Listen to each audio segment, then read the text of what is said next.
Okay, here we are with the column, and this week we're interviewing a Broadway titan, a Tony Award winner, Mr. Brian Stokes Mitchell, which we call him Stokes. Friends, you want to be my friend? I'll be his friend. I'll call him Stokes.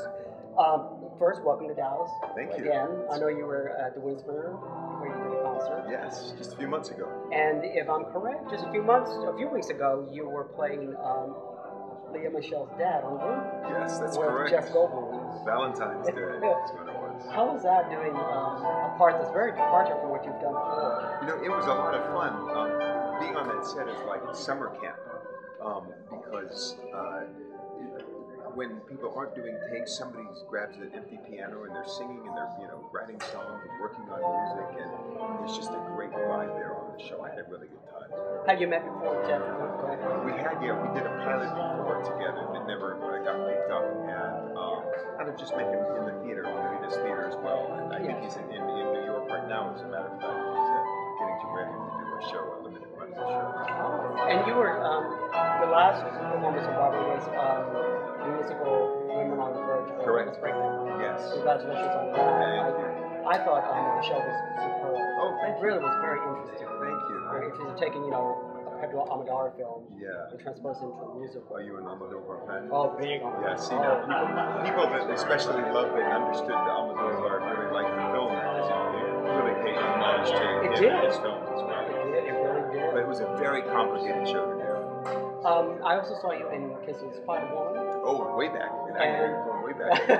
And Ragtime. Yeah. And Kiss Me Kate, like I said earlier, when you first met. Yes.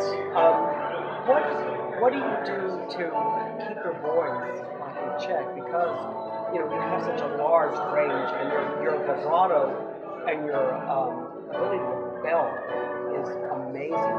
Including Man on Macho and Impossible Dreams. On the Tony Awards, you brought the house down. Thanks. So how are you able to sustain your voice? I think more than anything, it's good genes.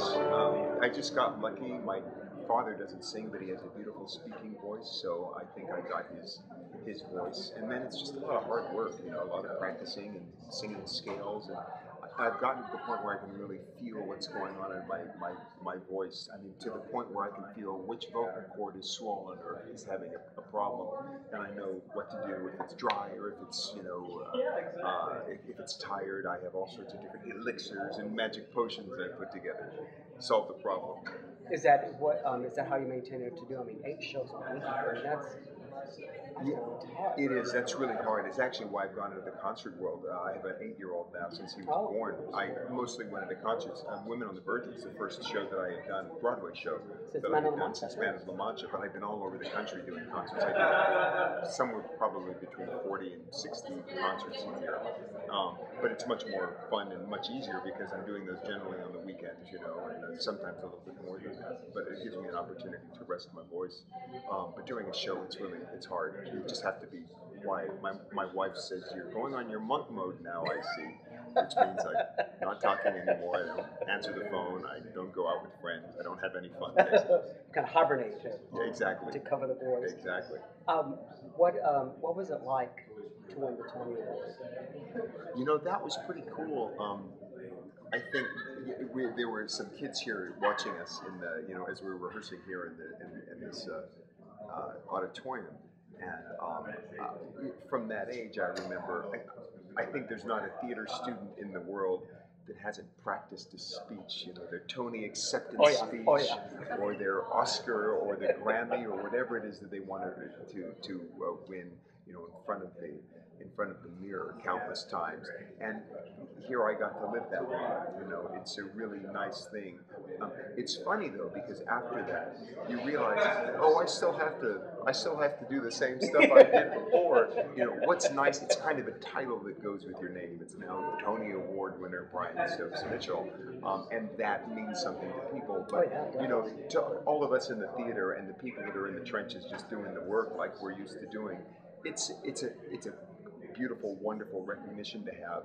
But for us, it's about the work. It's about who you connect with and trying to touch people and taking on new challenges. And the award itself doesn't, the physical award, I mean, doesn't mean as much as you as you imagine it would, you know, in all those years when you're a child practicing it. I never took it out of the box. Actually, it's been touring my friends and, you know, my family members and all the people that have been instrumental in me being on Broadway. So I've given it to my theater parents and, you know, a lot of teachers, and I say, hold on to it as long as you want. Well, if you want me to hold on to it, I would be. Okay, I'll put you on the list.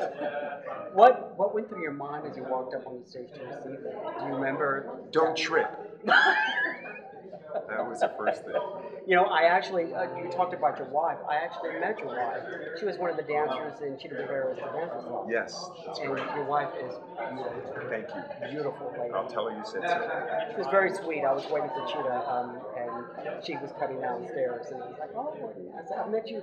That's the same story. Yeah. I actually met Stokes when he was coming out of Kiss Me Kate, and when him and his wife were off to an opening night party of another Broadway show, and he was kind enough to wait and take pictures, sign autographs, and that's, I have to admit, that is rare with today's stars. Most stars will just rush to the car and leave, and you were kind enough to wait. There was a few of us waiting for you, and to us fans of the theater, Broadway, and especially of your caliber and of your distinguished background and career, it means a lot to the fans when the stars do that. So, well, thanks. You know, thanks to the fans and the people that go and appreciate the theater. I mean, I'm where I am now too. You know, if it weren't for people that love the theater and go to the theater, I'd be singing in the shower. You know, and that's not quite as much fun.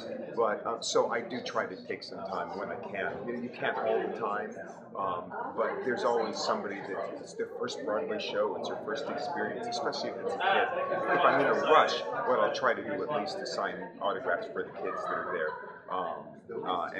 And usually I'll try to take the time to do that because people took the time to buy the ticket and to come to the show and sometimes plan a trip out to New York, you know, to see people there. So I figure that's the least that I can do. it's just amazing your range of seeing you, you know, play the Revolutionary and Kiss of Spider-Woman, and then playing Ragtime, and then on Verge, I mean, and Man of La Mancha, Don Quixote.